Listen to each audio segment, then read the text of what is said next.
4వ తేదీ అక్టోబరు నెల 2024 సంవత్సరము. ఈ ఉదయకాల ధ్యానము కొరకై పరిశుద్ధ గ్రంథములో నుండి ఆదికాండము 11వ అధ్యాయము 7వ వచనాన్ని చదువుకుందాము.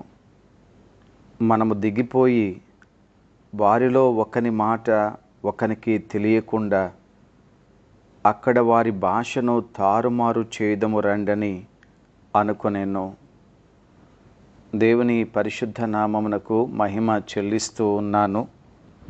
ప్రభునందు ప్రియమైన వారలారా, యేసుక్రీస్తు వారి శ్రేష్టమైన నామములో మీ అందరికీ కూడా శుభములు తెలియచేస్తూ ఉన్నాను.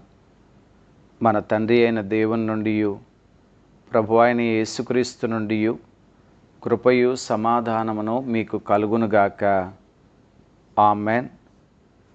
చదువుకున్నటువంటి ఈ భాగాన్ని మనము గమనించినప్పుడు దేవుని ఆలోచన మరియు మానవుని యొక్క ఆలోచన ఏ రీతిగా ఉంటుందో, దేవుని ఆలోచనకు విరుద్ధంగా మన ఆలోచనలు ఉన్నప్పుడు అవి ఏ రీతిగా విఫలమైపోతాయో, దేవుని చిత్తం యొక్క గొప్పతనము ఎంత ఉన్నతమైనదో మనం తెలుసుకోవడానికి సహాయపడుతూ ఉంటుంది.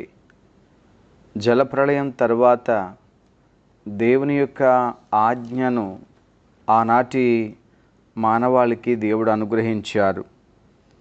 అది 9వ అధ్యాయము 1వ వచనము. మరియు దేవుడు నోవహును అతని కుమారులను ఆశీర్వదించి, మీరు ఫలించి అభివృద్ధి పొంది భూమిని నింపుడి అని చెప్పారు. ఇది దేవుని యొక్క ఆజ్ఞగా వారికి అందించబడింది.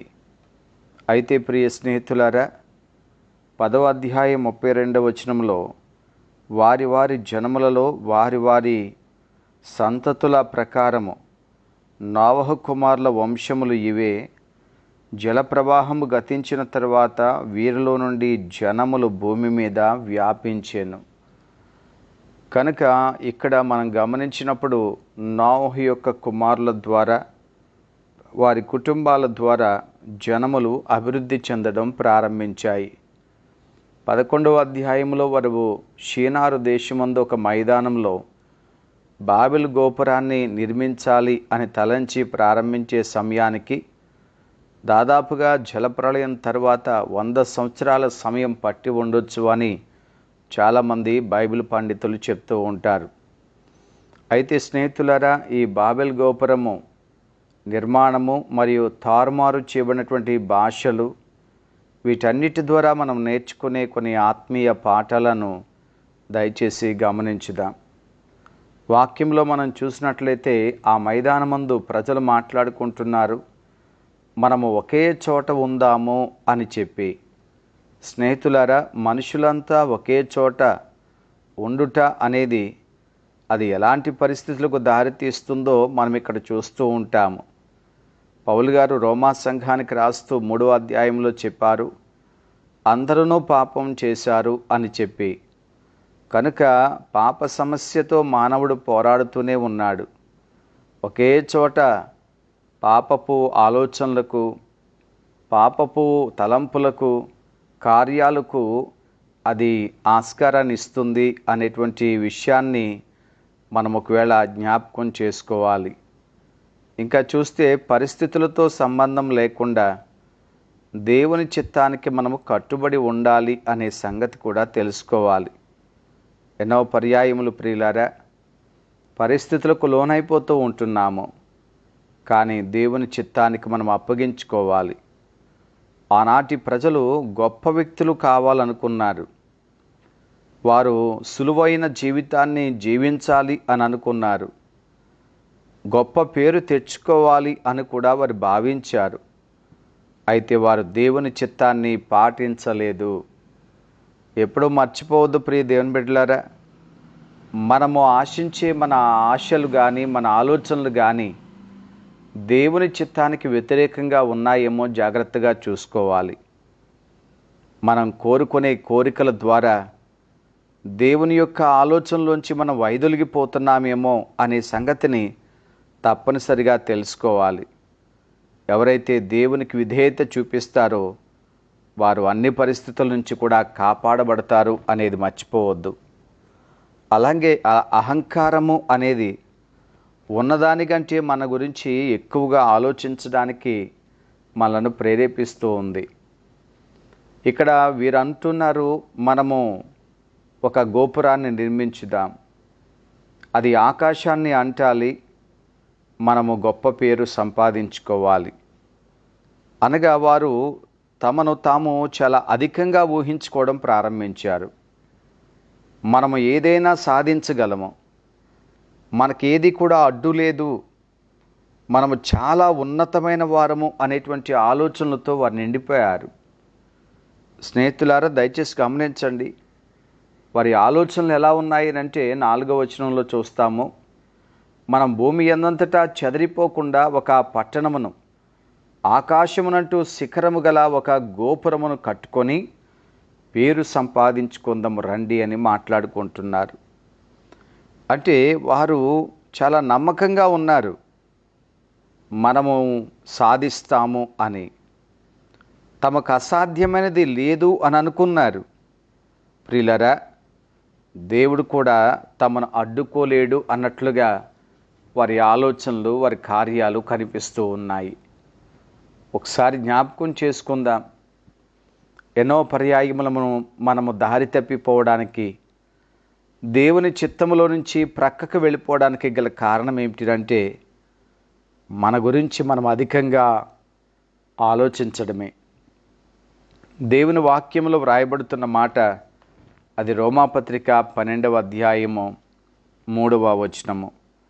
తన్ను తాను ఎంచుకొనిన దానికంటే ఎక్కువగా ఎంచుకొనక దేవుడు ఒక్కొక్కనికి విభజించి ఇచ్చిన విశ్వాస పరిమాణము ప్రకారము తాను స్వస్థ బుద్ధి గలవాడగుటకై తగిన రీతిగా తన్ను ఎంచుకొనవలెను అని నాకు అనుగ్రహించబడిన కృపను బట్టి మీలోనున్న ప్రతివానితోనూ చెప్పుచున్నాను.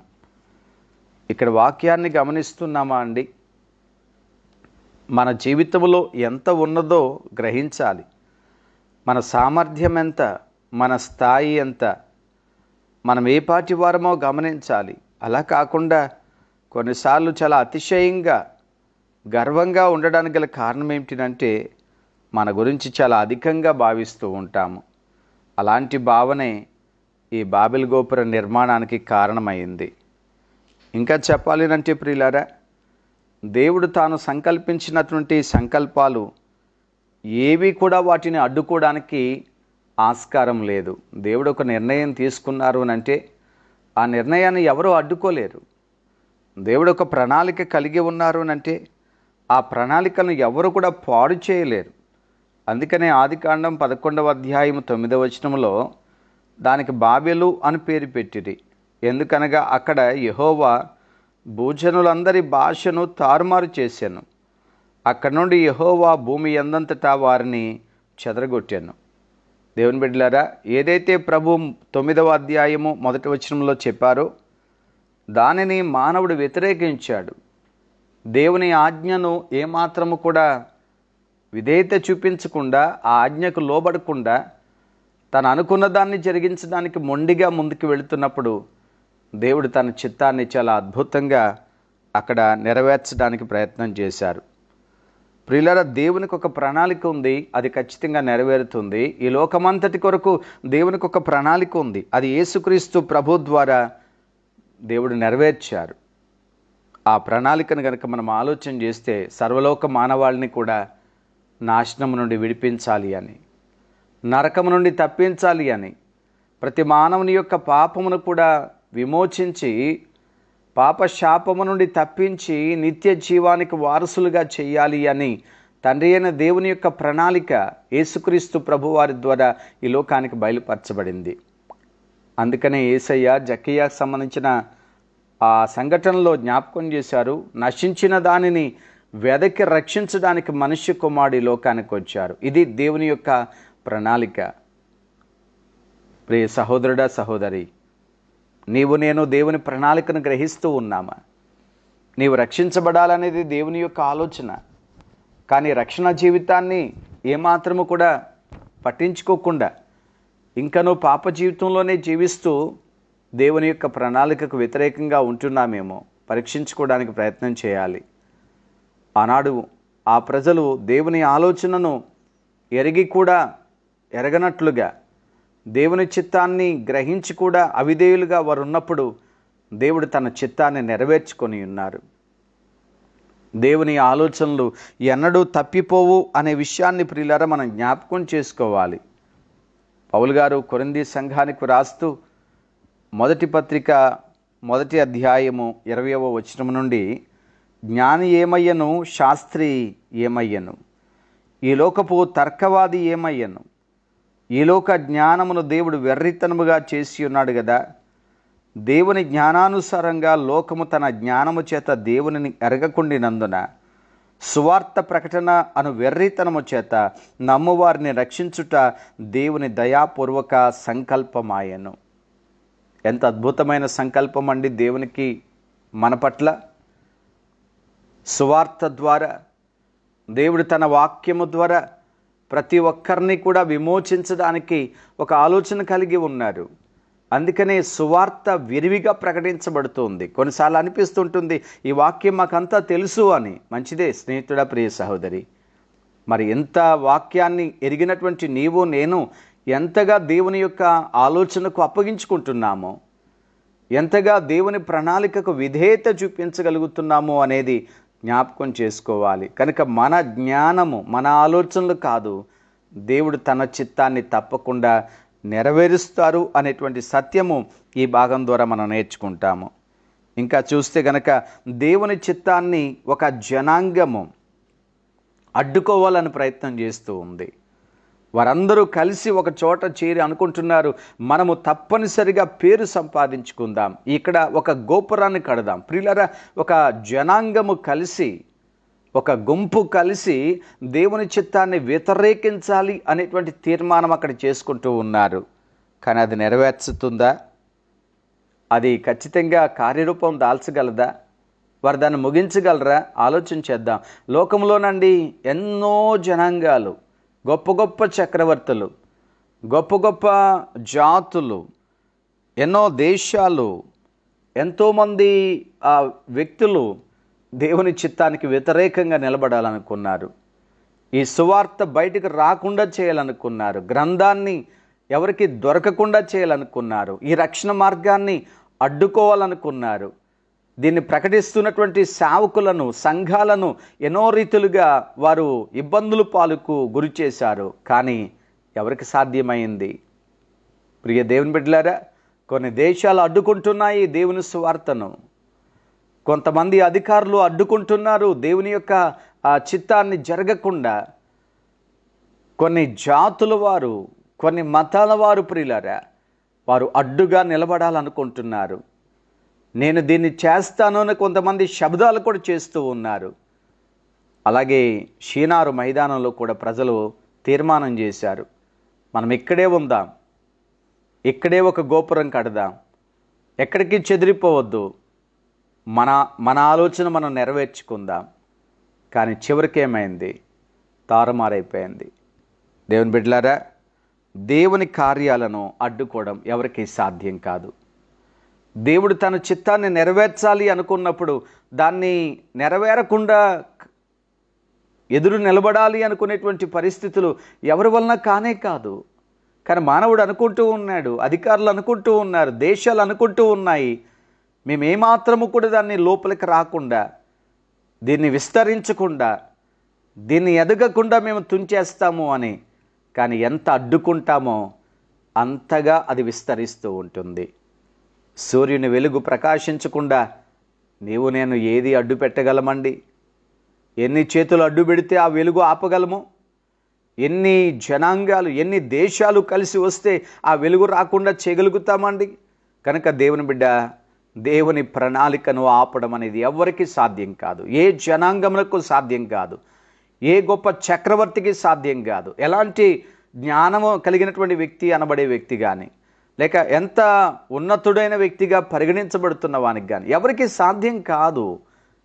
అది మనం వాక్యంలో చూస్తూ ఉన్నాము. అందుకని పరిశుద్ధ గ్రంథంలో చూస్తే ప్రియ స్నేహితులారా, అది దానియేలు ప్రవచన గ్రంథము. నెబుకద్నెజరు చెప్తా ఉన్నాడు 4వ అధ్యాయము 34వ వచనము నుండి, రాజా, ఈ దర్శన భావము ఏమనగా, సర్వోన్నతుడుగు దేవుడు రాజగున ఏలిన వారిని గురించి చేసిన తీర్మానము ఇది.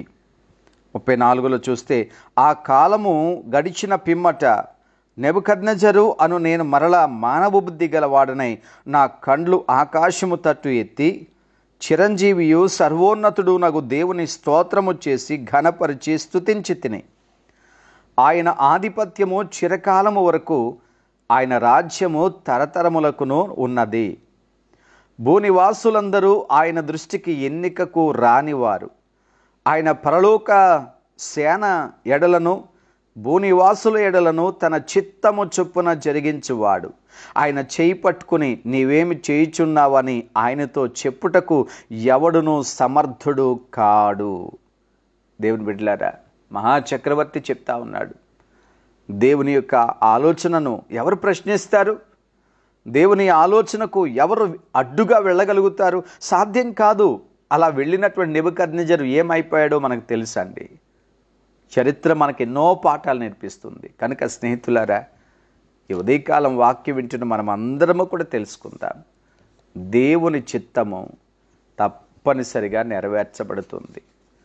ఆయన చిత్తాన్ని మనం అడ్డుకోలేమో, ఆయన చిత్తానికి వేరుగా మనం జీవించలేమో.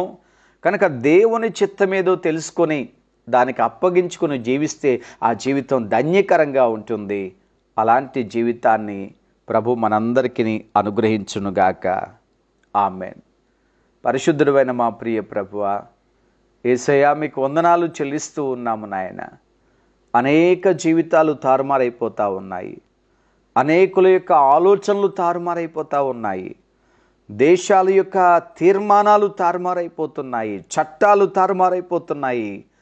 ప్రభువా, ఇది సాధ్యం కాకుండా మేము చూస్తాము అని కంకణం కట్టుకున్నటువంటి వారి యొక్క ఆలోచనలు, వారి ప్రణాళికలు, వారి ఉద్దేశాలు తారుమారైపోతున్నాయి. ప్రభువా, అవును తండ్రి, మీ చిత్తమే నెరవేర్చబడుతుందని, మీ ఆలోచన, మీ ప్రణాళిక అది తప్పక జరిగి తీరుతుందని మా ప్రభువా అనేకమైన సంఘటనల ద్వారా మాకు నేర్పిస్తూ ఉన్నారు. ఈ ఉదయకాలం ఈ బాబెలు గోపురపు అనుభవం ద్వారా మాకు నేర్పించిన ఆత్మీయ పాఠాలను బట్టి మీకు వందనాలు చెల్లిస్తున్నాము. మీ సత్యాన్ని ఎరిగి జీవించే భాగ్యము దయచేయండి. మీ చిత్తానికి అప్పగించుకోవడం నేర్పించండి. వాక్యం విన్న ప్రతి ఒక్కరిని మీరు ఆశీర్వదించండి నాయన. సత్యాన్ని తెలుసుకొని నడుచుకునే భాగ్యం దయచేయండి. దైవజనులను దీవించండి ప్రభు. వారిని మీ మార్గంలో నడిపించండి. మీ ఆలోచన ప్రకారంగా మీ పరిచర్యలో బలంగా తీసుకుని వెళ్ళండి ప్రభువా. మీరే వాడుకుని మహిమ పొందండి. వారిని, వారి కుటుంబాలను ఆశీర్వదించమని యేసు నామమున వేడుకుంటున్నాము తండ్రి. ఆమెన్. తండ్రి, కుమారుడు, పరిశుద్ధాత్మ త్రియేక దేవుని సన్నిధి సదాకాలం మీకు తోడై ఉండునుగాక. ఆమెన్.